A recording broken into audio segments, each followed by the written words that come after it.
WWE 2K25 is rich with new content, and I'm not just talking about the advertised modes. In addition to things like the island, WWE 2K25 features loads of quality of life improvements. There is so much to cover this year, and almost too much for just one review. So without any further delay, my name is Curtis with Sports Gamers Online, and I am narrating Kevin Finley's SGO review of WWE 2K25.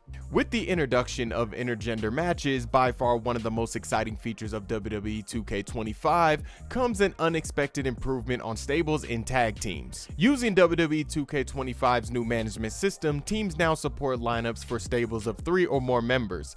Lineups act as smaller groups within larger teams. Each lineup also has their own unique names, ring announcements, crowd reactions, entrances, victories, and separate roles from the base team. Intergender is a big part of the game's return to a more arcade wrestling feel, and I endorse it. However, as I played with the new tag team formats and gender restriction-free tag team management, I noticed you cannot set tag team finishers for intergender tag teams. To the game, they count as a mixed tag. Add this on top of the limitations experienced in Bloodline rules, I begin to wonder what other oddities intergender options may face as time goes on. One of the new match types, Underground matches, is their own section of fun. Mechanically, Underground is a basic match with no DQ, countouts, or pinfalls. From what I experienced, knockouts occur when hitting a finisher on an opponent who is in the danger zone. Seeing danger on the character's HUD definitely brings back memories of the old N64 wrestling games. That said, there may be other ways to defeat your opponent, but I haven't encountered them yet.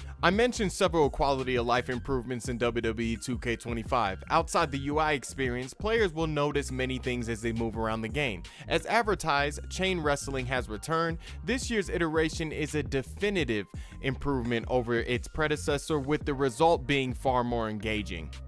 I could spend all day on Universe Mode. 2K took note of player feedback, and it really shows. Players can expect to leverage new intergender options for matchmaking as well. And with those changes, it appears that this year, players will not have to jump through hoops to get the most out of their calendar and matchmaking. This includes the new promo feature. I say new rather than return because it's not the same promo system from previous games. The mode does not feature subtitles or voiced promos. They act more as cutscenes. However, promos act as vehicles to drive additional rivalry actions as well as objectives to provide various rivalry buffs and boosts. I encourage anyone looking at this system to avoid getting hung up on the lack of subtitles and see it for more as an enhanced and engaging version of the promos from WWE Raw 2. In WWE 2K25, the MyRise plot centers around NXT Mutiny and the NXT roster invasion on other brands in a bid to not only be seen as merely developmental.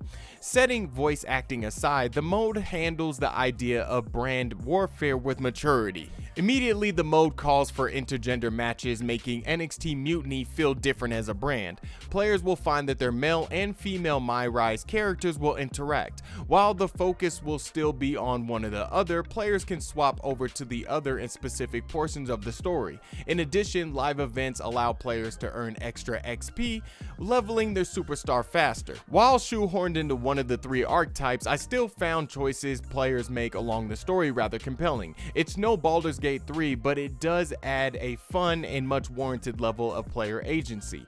This also means the mode is worthy of more than one playthrough. Across other modes, some items require MyRise progression to use. The upside is MyRise is a fun experience worth playing through. MyGM returns, and players can now compete online with friends with some restrictions. Still a fun mode, and online capabilities are a welcomed addition. I also hopped into the island to check out all the fuss. For those familiar with the neighborhood in the NBA 2K series, this feels like home. The island has all the right tools and matches. It is a true counterpart to NBA 2K. It's not something I plan on playing, but I can see the appeal. Improving your character does require VC, which can be earned by completing objectives. Players can also buy VC with real-world money. This is why I have no plans on playing the mode, amongst other reasons, but it is there if you enjoy that sort of thing. Last year, I briefly touched touched on the need to polish the creation suite, and it's showing its age despite being so robust. Players will find new hairstyles, and the ones that used to look like mud have received noticeable texture upgrades. Seeing those hairstyles with better textures makes many of them usable. However, it's now clear that some of them just have less than stellar meshes. It's time to remove or remake them with new hair techniques. WWE 2K25 has the right idea about a lot of things, but it still suffers from the pains of its predecessor. That said, it is refreshing to see the focus being put on modes like Universe Mode that have been long neglected for more controversial modes like My Faction.